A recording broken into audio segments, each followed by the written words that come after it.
Hey, so my name's Katie and I go by Katie Gray Art on the internet. I suppose I should start with a little bit about myself and the sort of art I'm into creating.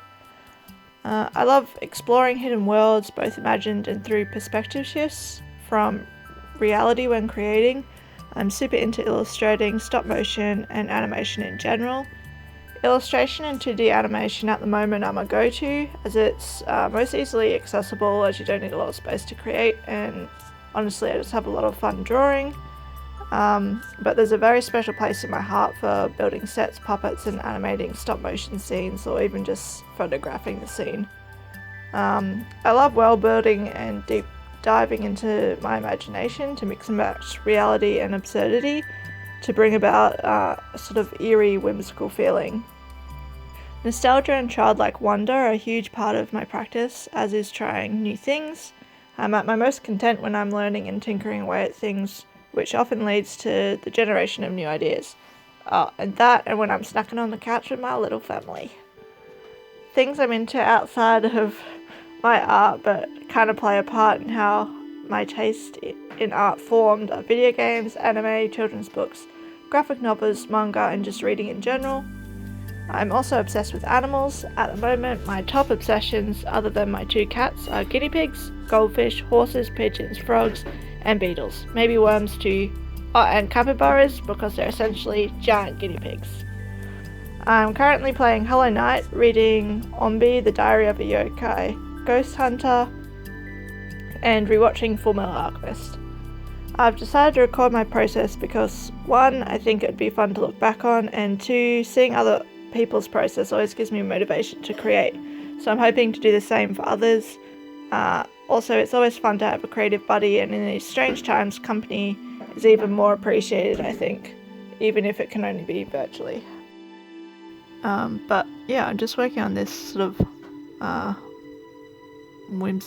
whimsical kind of like magical forest scene. And we've got my 2 cats and essentially a self-insert of me sitting in a forest at a little tree stump table, having a little picnic with a guinea pig, a fairy horse, my cats, cute stuff like that. Yeah, so basically when I'm working on a piece, I have a really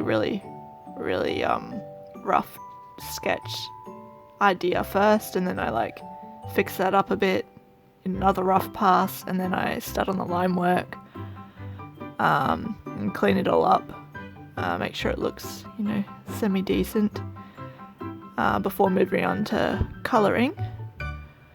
And yeah, I'm a huge fan of a lot of textures and expression and things, so try my best to sort of emulate traditional art as much as possible, just with the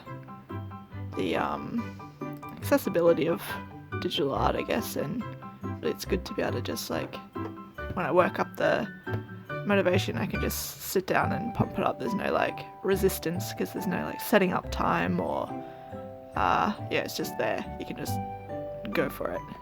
Also, it's super portable, which is great, so when I'm working at my part-time job, I can take it for my lunch break and work on things there.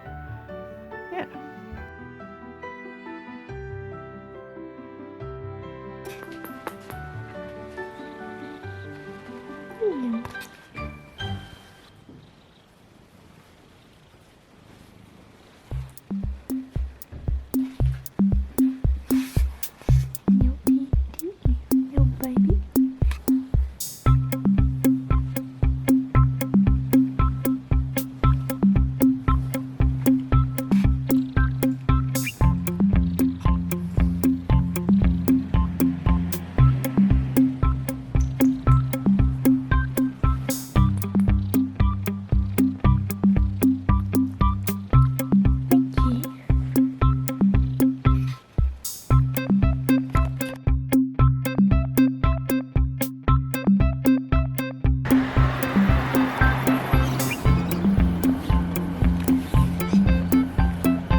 His little head.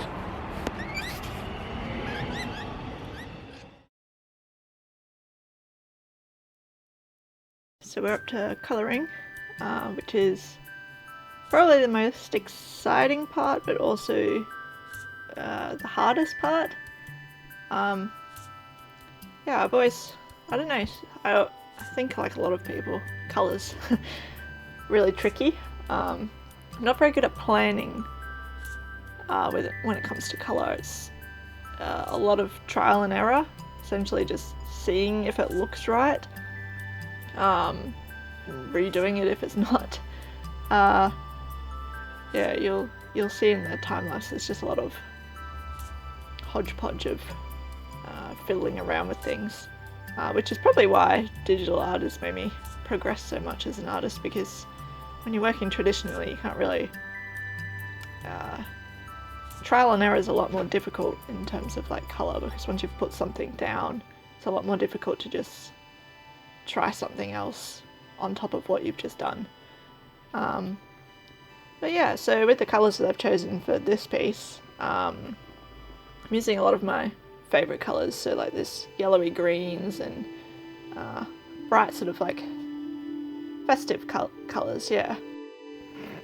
Colour's also one of the most daunting parts, because colour has a way of building form and if your line work isn't right, colour sort of reveals all the flaws in, you know, like anatomy or perspective, because yeah, you're essentially like building things up, and then yeah, sometimes yeah, if you haven't got the base foundations right, you know, you're gonna end up with a wonky house.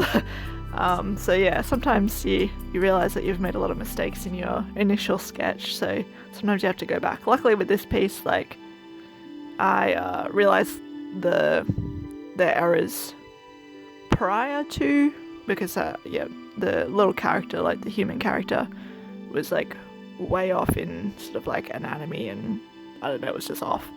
And luckily, yeah, I fixed that up before moving on to like the final colours. But yeah, it was through like thinking of like grayscale, mocking up that sort of like values, that I realised that yeah, that it doesn't quite make sense. It looks fine when it's just lines, but as soon as it's got like the colour added, which makes form, you can instantly tell that it's just like off. And here's the final illustration. I'd love to know what you think. Yeah, leave a comment down below. I'd love to have your feedback. I appreciate it.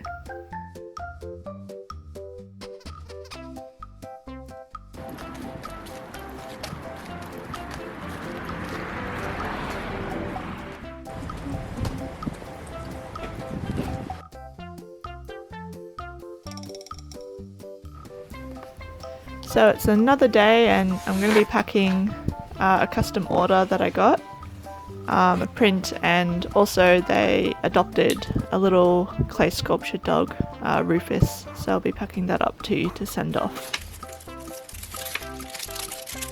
So for the packaging for my shop, it's super important to me that my values of sustainability and eco-conscious approach are reflected in my business.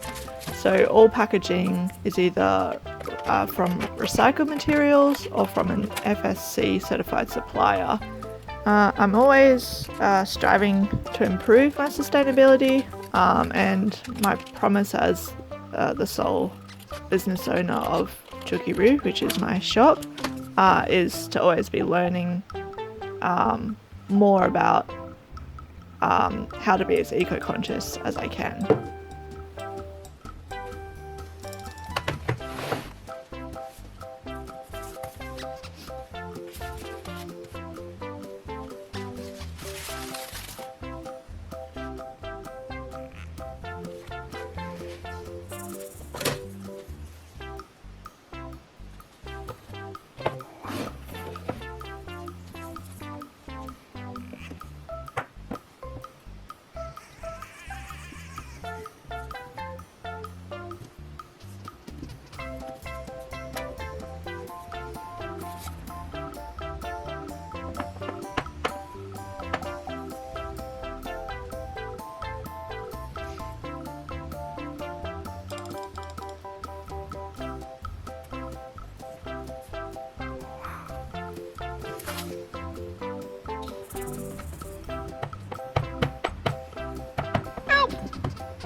Alright, well that about wraps up the video. Hope you enjoyed watching a little behind the scenes of what I get up to when making and packaging orders. Yeah, I suppose you can expect to see similar sort of content in the future on my YouTube channel. If there's any sort of behind the scenes stuff that you would like to see, let me know in the comments down below. And yeah, I'll talk to you later. And make sure to follow me on my other social medias, at Katie Gray Art on Instagram, katiegray.art for my website, and at Chooky for my Etsy. Bye!